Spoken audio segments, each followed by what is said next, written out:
ભાવનગર જિલ્લામાં ફરી સિંહનો આતંક, પશુપાલક પર જીવલેણ હુમલાની ઘટના સામે આવી। સિહોર તાલુકાના ટોડી ગામ નજીક ગૌચરમાં પશુ ચરાવી રહેલા પશુપાલક વિજયભાઈ બલિયા પર આજે સાંજના સમયે સિંહે અચાનક હુમલો કર્યો તેવી માહિતી મળતી હતી। સિંહે પહેલા દુધાળુ પશુ પર હુમલો કર્યો હતો, બાદમાં પશુને બચાવવાનો પ્રયાસ દરમિયાન વિજયભાઈ બલિયા પર પણ સિંહ તૂટી પડ્યો હતો, જેના કારણે તેમના શરીરના વિવિધ ભાગોમાં ગંભીર ઈજા પહોંચી હતી।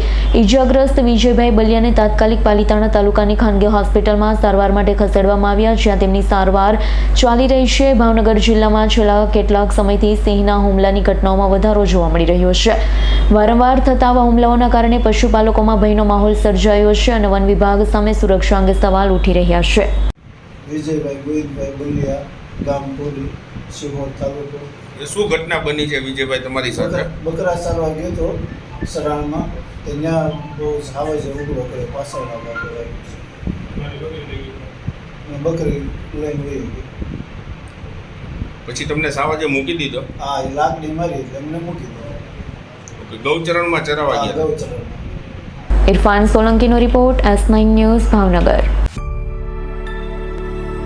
અમારી તમામ માહિતીથી અપડેટ રહેવા માટે જોડાયેલા રહો S9 ન્યૂઝ સાથે।